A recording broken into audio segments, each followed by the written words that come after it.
Hold up.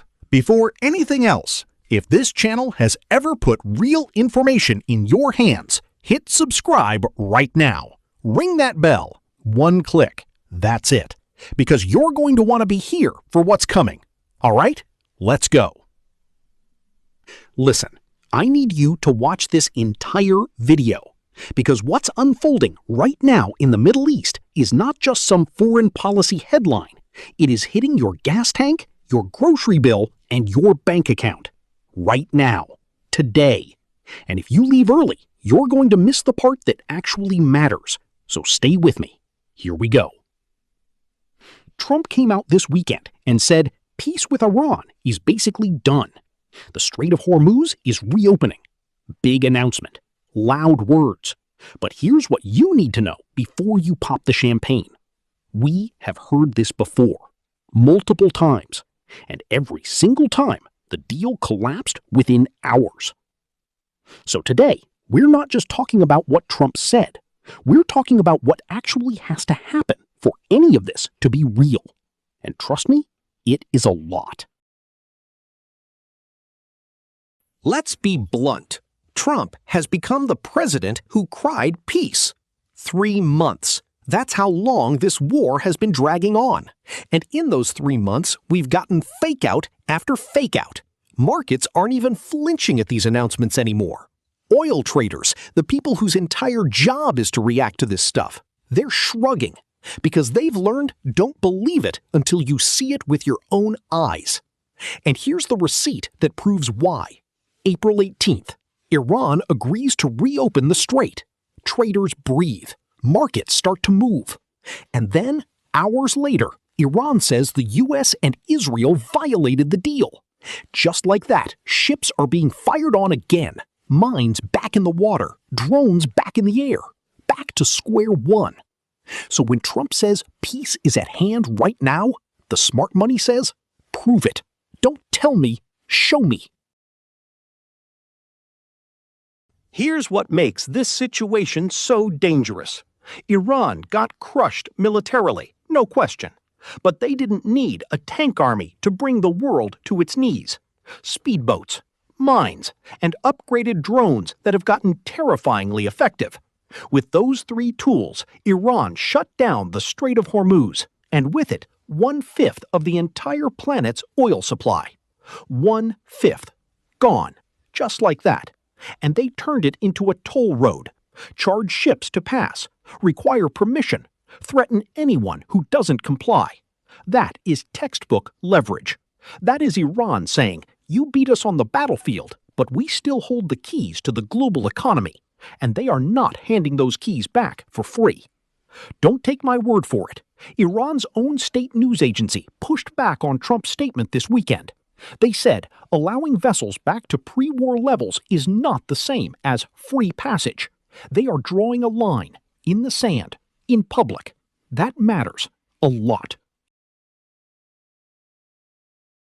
Okay, hypothetical. War ends tomorrow. Signed, sealed, done. What happens next? Because a lot of people think prices just snap back. Wrong. Dead wrong. There are 4 massive steps between peace deal and normal gas prices, and each one is its own nightmare. Step 1. Clear the strait. Right now, 166 tankers are stuck in the Persian Gulf going nowhere. They're sitting on 170 million barrels of oil. Those ships have to get out before empty tankers can even get in to load up fresh supply. And tankers, they don't move fast. We're talking bicycle speed. Analysts at Kepler say it could take up to 3 months just for tanker traffic to return to normal. 3 months. And that's step 1. Step 2, drain the stockpiles. When tankers can finally move, they're not heading straight to oil fields. They're going to warehouses first, because producers had nowhere else to dump their oil during the war, so they stockpiled it. Even though refiners were smart enough not to completely fill up storage, those inventories still delay getting production back to full capacity. You can't skip this step, period. Step 3. Restart the wells. This is where people really underestimate the problem. Middle Eastern oil wells were largely shut down during the war, and turning them back on is not flipping a light switch. It is a complex engineering operation. You restart too fast, reservoirs collapse. That means re-drilling. That means weeks, maybe months of repairs. Water and gas that get injected into wells have to be rebalanced. And because these wells are massive and packed close together, you need coordination across multiple companies and countries simultaneously. One mistake ripples across the whole system. Step 4, repair the damage. The war left scars, real ones. Refineries hit, natural gas facilities damaged, some oil infrastructure that could take years, yes, years, to fully fix.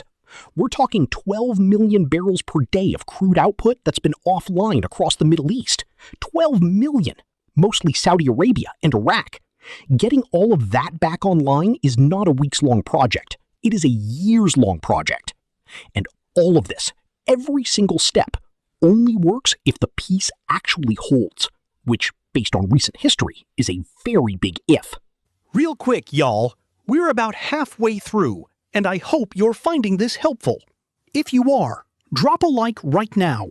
It genuinely helps this video reach more people who need to hear this. And if you're new here and haven't subscribed yet, what are you waiting for? Hit that button. We drop breakdowns like this regularly, so you stay ahead of the curve. All right, let's keep going.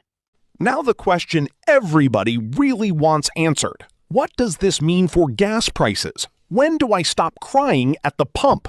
Here's the honest answer. Traders have been trying to find a floor for crude oil prices, but it hasn't settled below $94 a barrel since mid-March. Brent crude settled at just over $100 a barrel this past Friday. If traders feel optimistic about peace progress when markets open Monday evening, they might try to push prices down, test where the new floor is. JP Morgan analysts, and these are serious people with serious data, expect the Strait to open toward the beginning of June and are projecting oil to average about $97 a barrel for the rest of the year. Now, to put that in perspective for everyday Americans, historically, Brent crude needs to be around $60 a barrel for gas to hit $3 a gallon. $3. The futures market right now doesn't expect that to happen until 2032. 2032, people, that's not next month. That's not next year.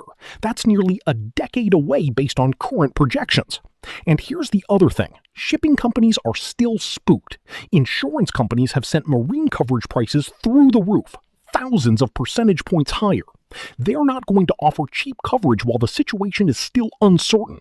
So even if the strait opens on paper, ships might not actually feel safe sending their vessels through. Last time it briefly reopened, ships rushed to get out and then quickly turned around when things went sideways again. Nobody wants to be caught in that mess. So let's talk about the big questions that nobody has fully answered yet. Will Iran actually stop charging tolls for ships passing through? Will the U.S. keep blockading Iranian oil exports? Or will they cave to Iran's demand that the blockade be lifted as a condition of peace? And how long does any ceasefire actually hold before we're right back here again, talking about another fake-out?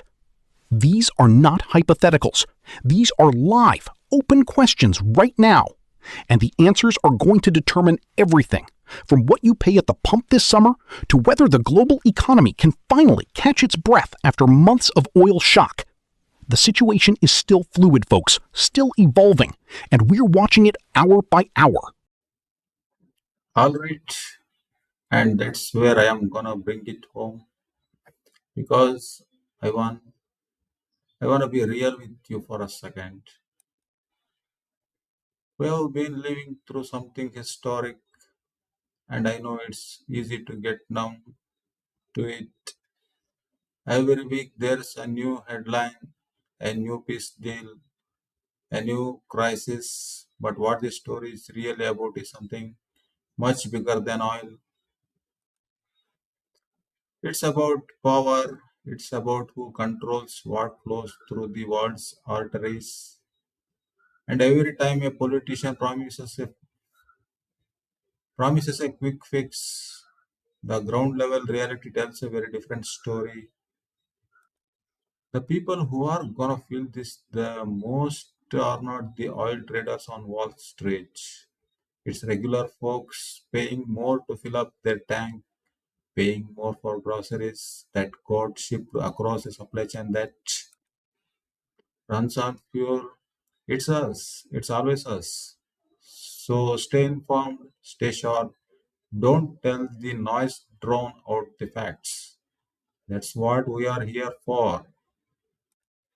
To cut through all of it and give it to you straight. If this video gave you even one thing to think about, share it with somebody who needs to hear it. And I will see you in the next one. Before you bounce, if you have not subscribed yet, hit that button right now. Ring the notification bell so you never miss a breakdown. Drop your thoughts in the comments. I read every single one. And if you want more deep dives like this, check out the playlist linked here, right here. Stay sharp, stay safe, and I will catch you in the next video. Thank you for watching.